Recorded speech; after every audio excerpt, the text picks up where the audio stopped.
Hi everybody, and welcome to the Electronic Harassment Parent Coalition of Palm Springs, California. My name is Kevin Bond and I'm the owner of this site, and I wanted to say thank you for a really successful Things You Needed to Know About Lisa week. It's been a rough week, and if you look at this eye, you can see it's kind of slightly closed. That's usually indicative of having a really long few days with Lisa and her brother and Christian, who are, I would have to say, losing their minds. It's been really, really difficult the last couple of days. Christian with sleep deprivation, and then today I had to listen to Brian screaming and yelling about how, and I don't mean to scare people, but this is the truth, how he was going to kill Jonathan Mendenhall's family. Then that was followed by how he was going to kill Anthony Davieri's family. And then he followed that up with how he was going to kill Tracy Johnson's family. Now, of course, this is part and parcel, again, of what he's like. I don't know if anybody understands why this concerns me, but this is the truth. Remember, I was stopped for 3-4 years in San Diego before I got shot at, something that Brian himself has taken credit for, and his sister has told people that he did. Then I was threatened at Stephen Fry's house many times that I was going to get assaulted, and then that happened. And then I was told that Lisa and her brother and Christian and a couple of their friends went to Sedona and were going to do it again. One thing I know more than anything is that when these threats happen, you have to take them seriously. And of course, you know, I'm an informant in a case that developed information about a lot of money missing, mortgage fraud, in Stephen Fry's name. And I also know that Stephen Fry was himself the victim of being sexually assaulted by this man and his sister. One of the occasions that this happened, I actually saw, because I was afraid for his life and went over and looked through the window, and I saw Brian laying in bed with Stephen, who appeared to be knocked out. And as soon as I looked through the window, Brian sat up really fast and looked right at me through the window. And another occasion, I remember Stephen leaving Stephen's house, and the next day seeing him and somebody had shaved his eyebrows off. These are things that are indicative of control and power and showing who's the boss and who's in control of people. So I wanted to finish off 5 things you needed to know about Lisa Week on a note where people need to understand that I have been a victim of abuse from this person, this woman, since I was a kid. I was probably 11 years old when she decided that she was going to start, coming at me with some, really hateful things. Then in high school again, she started that again. And then even after she graduated, she tried to find somebody to beat me up during my entire senior year. I really didn't put a lot into it. But then something happened. I grew up and I got stronger and bigger and more confident. And this girl never did. She never ever got over whatever her problem was with me and my family. And it seems to me that she has brought this subject up with a lot of people, saying that she knows things about my father and knows things about my sister and things like this. And to be quite honest with you, it's all because of this electronic surveillance and shit that she just made up.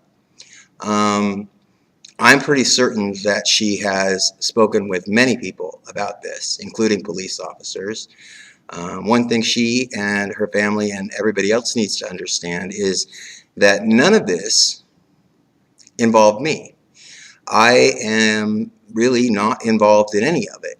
But she seemed to think for a long time that she could threaten me into something that would compromise something about my father or my sister or something for a very long time.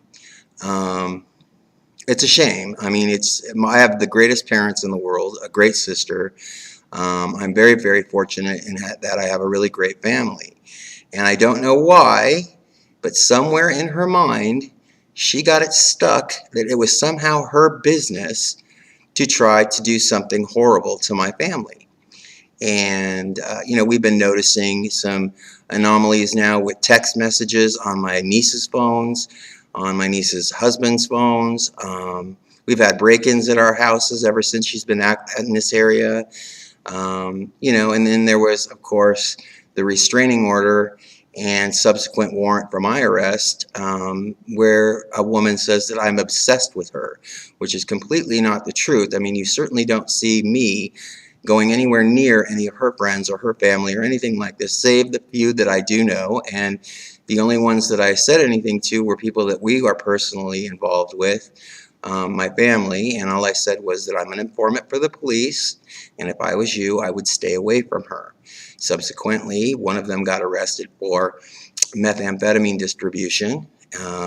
Two of the other ones, I don't know what happened to them, but they don't seem to be living anywhere near where they used to be. And the third was accosted by this woman at the supermarket. So we know she's in the area, and has been here for quite some time. Basically, since the day that Christopher and I did the informant work, it seems like she followed me out here, and thought she was going to treat me the way she treated Stephen Fry for the last 10, 15 years. I'm not that person. You can see in my face that it's been a long couple of days. One thing that I really want people to understand is that there is a connection with child pornography that I'm not going to bring up right now. I've talked about it before, but I'm going to let that evidence speak for itself. But there is an element, and continues to be an element, of child abuse. And the kids that are involved in these child porn films, I'm afraid, are going through the same kind of abuse that I've been going through for the last 30 years. And I really want people to understand that abuse of a child mentally with this technology is unacceptable. It is completely unacceptable for this woman and her brother to, and they say this all the time, put the fear of God into these children so that they won't say something about what's happened to them. That frightens me. And then when you have a police department officer like Sergeant Reyes, or Lieutenant Reyes now, I should say, he got a promotion, who refuses to look into absolute eyewitness testimony of Anthony Davieri, who was asked to look at these films and come up with a distribution plan for them, and he balked as soon as he saw them because they were so filthy. If that kind of action by the police department is inexcusable. I don't care who you are. When you are a police officer and you've asked an informant, myself, to give you credible information about witnesses that have seen this child pornography, and I send you the person that they went to for distribution of these films, and he balks and then he lies about everything, saying that Anthony was in custody at the time or he didn't possess any valuable information, you have done a disservice to an entire community. And what this is all about is about abusing boys and abusing men with this technology for sexual pleasure by this woman and her brother. And I am not going to let any of these children live their lives with this woman forcing herself upon them like she has with me. I just wanted to let everybody know that that's the end of the 5 things you need to know about Lisa Week. And today's blog header is about don't let Lisa give you a social network disease, which means if you are online and you're using Facebook, or if you are at your phone and you get a text message and you get it from a friend and it doesn't sound right, or it's looking for information or a phone number or something like that, and it doesn't something that you would really normally do, then it's probably her using your phone number or using somebody else's phone number to try to get information that she can use to hurt Christopher, Anthony, Jonathan, Tracy, myself, or anybody else on my team. So really be aware and hyper vigilant about the information that you're giving out right now on the web or over your phone. Remember, she can look at the keystrokes on your phone to see what your password is into your email. If you put that in there and you're reading your email, she can get into your email from any location on her own computer, and that's very, very important. I want you guys all to have a good night. You can see in my face, it's been a long couple of days. I will talk to you all soon. Have a great night. I love you, Christopher.